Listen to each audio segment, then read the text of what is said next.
What if the exact psychological algorithm that makes you road rage on a Tuesday or like doom scroll until 2 in the morning, what if that was perfectly diagnosed, documented, and literally solved in a Sanskrit text thousands of years before the smartphone was even a thing?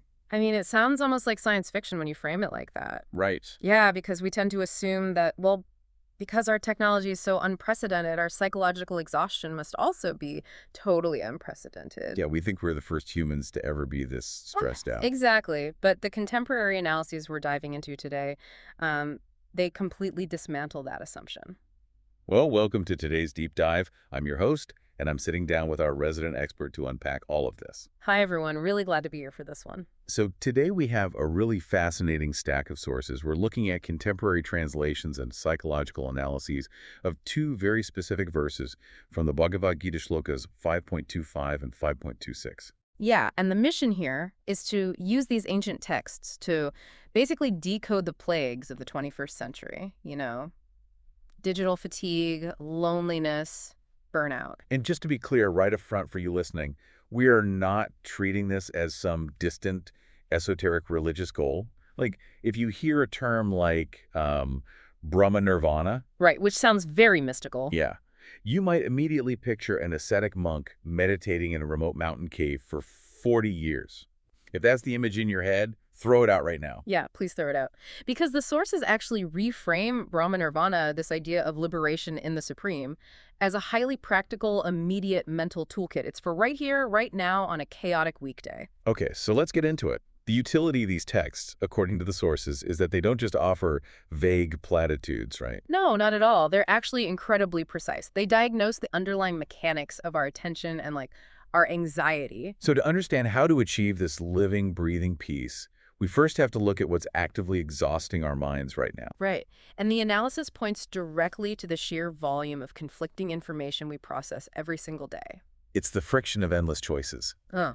I always say it feels like we treat our brains as internet browsers with like 100 tabs open. Oh, that's a perfect analogy. Yeah. We genuinely believe that if we just open one more tab or gather one more data point, Read one more review. exactly, read one more review, scroll past one more opinion, we'll finally have enough information to make the perfect decision and eliminate our anxiety. But, I mean, it never works. It really doesn't. And while the browser analogy works on a surface level, the source material actually takes it a step further. How so? Well, it's not just about the manual labor of closing those tabs. The text points out that the underlying operating system itself is running a faulty script. The Gita identifies this specific cognitive trap as Chinadvata. Chinadvaita. Yeah, which roughly translates to the dispelling of dualities. Now, in the ancient world, dualities meant things like heat and cold, pleasure and pain, honor and dishonor. Right, very elemental things. Exactly. But today, those dualities manifest as, going viral or being totally ignored, Oh, wow. Yeah. or having a perfectly optimized morning routine versus failing at life, the perfect diet versus the toxic diet. We are paralyzed by the fear of making the quote-unquote wrong choice in this rigid binary system. So wait, the anxiety isn't actually coming from the volume of information itself. It's coming from our false belief that the information holds the answer. Precisely. That's the core distinction the text makes. So Shloka 5.25 describes a state where, and I'm quoting the translation here, doubts have been dispelled by knowledge. Okay, but knowledge in this context isn't just more data accumulation. Right, exactly. Our modern analyses emphasize that you don't cure paralysis by analysis by reading another article on the internet. So how do you cure it? You cure it by anchoring your actions in a higher internal principle. When you make a decision based on your core integrity rather than trying to, algorithmically predict which choice is going to get the most external validation. The paralyzing chatter just stops. Yeah, the what if simply collapses. I mean, that sounds great, but I want to push back on that slightly, or at least explore the mechanics of it. Yeah. Because anchoring in a higher principle sounds amazing on a podcast or, a deep dive like this. Sure. But how does an exhausted person actually define and apply that when they're running late on a Tuesday? What does the friction of doing that look like? Well, functionally, it looks like a radical shift in how you measure success. So let's say you're agonizing over a career move, or honestly, even just how to respond to a really toxic email from a coworker. The worst. Right. The Chinadvaita approach requires you to stop and ask, Am I trying to manipulate the outcome here just to protect my ego, or am I acting in accordance with my own standard of how a decent human being should behave? Oh, I see. So when the standard is internal, you bypass the need to process everyone else's opinions. Exactly. The cognitive load drops dramatically. The doubt is dispelled not because you somehow know the future or have all the data, but because you know your foundation. That makes a lot of sense. Yeah. And, once you establish that foundation, once you quiet that internal echo chamber, the sources point to a secondary effect that I found genuinely surprising. Oh, the shift in focus. Yeah, it challenges everything we're currently taught about mental health and recovery. Yeah, Because look at the modern wellness industry right now. touch every. It is. And the overwhelming narrative points in the exact opposite direction. Yeah. We are constantly told that to find peace, you need to isolate. Right. Draw boundaries, shut the door. Put your phone on airplane mode, slap on a sheet mask, Hmm. and just focus entirely on yourself. Yeah. I mean, modern self-care has basically become synonymous with isolation. But this ancient text fundamentally rejects that, right? It fiercely rejects isolation as a mechanism for lasting peace. In fact, the analysis of Shloka 5.25 highlights this specific Sanskrit phrase, sarva bhutahaitarata. Sarvabhutahaitarata, meaning, It means being actively engaged in the welfare of all living beings. wow, all living beings. Yeah. And the modern psychological equivalent discussed in our sources is profound. They argue that true mental peace, true nirvana, is not achieved by retreating into this, bunker of self-optimization. It is found in active contribution. Which, I have to say, feels entirely counterintuitive when you were already burned out. Oh, completely. Because your instinct is to hoard whatever tiny bit of energy you have left, not give it away to other people. It does feel counterintuitive, absolutely, until you look at the neurobiology behind it, which is Okay. fascinating because these texts understood this behaviorally long before modern science could scan a brain. So what's happening in the brain? Well, when we isolate and just ruminate on our own problems, our brains are essentially running on cortisol. We're trapped in what neuroscientists call the default mode network. Right, zooming in microscopically on our own anxieties. Exactly. But shifting your focus from what can I get today to feel better to how can I contribute today acts as a literal neurological circuit breaker. So it's not just some moral directive to be a good person. It's an actual structural hack for your nervous system. Yeah, the moral and the structural are totally intertwined here. The sources explain that simple acts of contribution, and we're talking simple, like lending a listening ear to a colleague or helping a neighbor carry groceries, Small things. very small things, but they trigger the release of oxytocin and serotonin. It physically alters your brain state. You step outside the claustrophobia of the self. So that outward engagement, that sarvabhutahaitarata, is the actual functional antidote to loneliness. Exactly. It cures the profound isolation bred by our hyper-individualistic culture. That makes incredible sense. But it also brings up the inevitable question of why we fail at this so consistently. Fair point. We do fail at it a lot. Because it is very easy to listen to this deep dive right now and think, yes, I will anchor my principles and I will be generous and outwardly focused. Yeah. And then you hit traffic. Yeah. The real world happens. Right. Or someone hits reply all to a company-wide email with something super passive-aggressive, and all that then instantly vanishes. Poof, gone. Exactly. Yeah. Why is our grip on this positive state so incredibly fragile? Well, to answer that, the contemporary analysis points us back to a piece of crucial context from earlier in the Gita. So, back in chapter 3, the character Arjun asks a question that, honestly, could have been written this morning.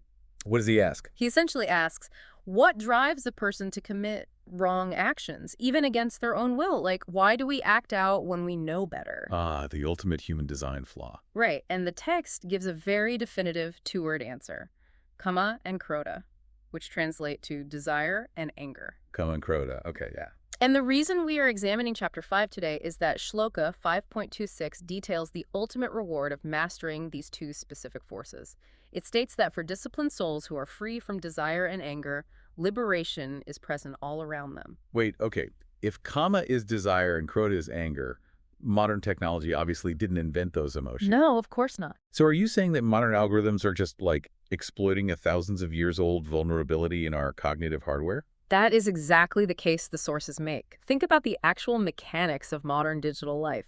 Social media feeds, targeted advertising, even the gamification of our work tools. Right. They are explicitly engineered to trigger kama. They manufacture a constant state of desire, desire for validation, for the next purchase, for likes on a post. It Huh. is an endless, highly optimized loop of manufactured wanting. And so the anger, the crota, is just the byproduct of that desire being interrupted. It is the biological guarantee. Because dopamine, which is the chemical that drives karma, isn't really about the reward itself, it's about the anticipation of the reward. Oh, interesting. Yeah. So when that anticipation is thwarted, like when the post doesn't get likes, or when an impulse buy is delayed in shipping, or when some stranger online contradicts our carefully curated worldview. The brain freaks out. Exactly. The brain registers it as a prediction error, and that crash manifests instantly as crota, frustration, outrage, road rage. It's a direct, engineered pipeline from manufactured desire straight to inevitable anger. So comma and crota are basically the original algorithm. Absolutely. Make them desire something and watch them burn with anger when the world doesn't deliver it perfectly. I mean, it's this cycle that hijacks our intellect every single day, which makes it feel incredibly daunting. It does feel overwhelming. Yeah, because if the entire modern world is a giant trillion-dollar machine designed specifically to trigger our desire and anger, how do you actually fight back against that? Well, the sources say you fight back by recognizing the ultimate illusion of the system. And the illusion is the idea that peace is a destination. What do you mean? Our sources highlight a profoundly important Sanskrit phrase in Shloka 5.26, Apito Vartate. This translates to peace is present all around you. Or, functionally speaking, liberation exists here and now. Not after you finish the to-do list. Right. Not on a Friday at 5 p.m. Exactly. The myth of future peace is perhaps the most dangerous duality we face. We constantly tell ourselves, oh, I'll be peaceful once I get this promotion, or once my kids are older, once I finally go on vacation. Once I survive this week. Exactly. But Apito Vartate completely shatters that. It asserts that the mental state you are chasing is available in the exact environment you are currently trying to escape. So it's already here. Yes, you access it the moment you stop allowing external triggers to dictate your internal state. Okay, I understand the philosophy, but I want to get ruthlessly practical for the listener here. Let's do it. In the heat of the moment, when your amygdala is literally firing because your boss just sent a wildly unreasonable request at 4:55 p.m., you cannot just philosophize your way out of it. No, you can't. The crota response feels completely instantaneous. The anger is already hot in your chest before your conscious mind even realizes what's happening. So what do? The sources actually address this autonomic response with a very specific physical intervention. And it isn't some complex hour-long ritual. It is simply the pause. Just stopping. Stopping and taking 3 intentional, deep breaths before deploying any response. That sounds too simple. I know, but the mechanism behind why it works is what actually matters here. When the trigger happens, your amygdala attempts to hijack your nervous system. It's responding to a perceived threat. Right. Taking 3 slow, deep breaths isn't just counting to 10 to be polite. It is a biological vagus nerve activation mechanism. Oh, so it's forcing the biology to change gears. Exactly. Deep diaphragmatic breathing physically forces the parasympathetic nervous system to engage. That slows your heart rate down and signals safety to your brain. And more importantly, it creates a temporal gap. A gap in time. Right. It buys your prefrontal cortex, which is the logical, principled part of your brain, the literal milliseconds it needs to catch up and override the amygdala's automated crota response. During those 3 breaths, your internal dialogue shifts from, how do I professionally destroy this person in an email, to, oh, there is that automated anger reflex again. You are literally inserting a wedge of awareness between the stimulus and the response. Yes. It's like the smartphone reboot we all know how to do when an app freezes. The system tries to crash into anger, but you hit the manual override. 3 breaths. And in that tiny gap, you realize you actually have a choice. And in making that choice, you find that the peace, that Apito Vartate, was indeed there all along. You just had to stop the automation from obscuring it. This is so powerful. Let's pull all of this together because the contemporary application of these ancient texts offers a remarkably robust survival kit for the modern mind. It really does. First, to cure the exhausting paralysis by analysis, you have to recognize that gathering more data won't save you. You have to slice through the noise by anchoring your actions in your core principles. That is Chandadvaita. Alignment always over information. Yes. Second, to combat the profound isolation of a culture that tells you to heal by hiding away from everyone, you have to look outward. Shift your fundamental operating question from what you can extract from the world to how you can contribute to others. Right. That's the neurochemical shift of Sarvabhuta Hitarata. Connection is the mechanism for inner peace. It's not the reward for it. I love that. And finally, to reclaim your cognitive sovereignty from an environment designed to exploit you, you have to break the ancient algorithm of kama and krota, desire and anger. Exactly. And you do this by mastering the three-breath pause, forcing your biology to stand down so your intellect can step up, and realizing that liberation isn't waiting for you in retirement, it's available right now. Which leaves us with one final, highly practical challenge for anyone listening right now. We want to bring these ancient concepts fully into the immediate present. Let's hear it. Consider the notification ping on your phone. Think about that sound. Right now, by default, that sound is a trigger for kama. A sudden spike of desire for validation, hoping it's a positive message, or it's a trigger for krodha, an instant tightening in your chest at another demanding text or email. It's basically a tiny stress bomb going off in your pocket 50 times a day. Exactly. But what if, starting today, you mentally rewired the meaning of that exact sound? Okay. What if you consciously turned it into your personal cue for Chinadvaita?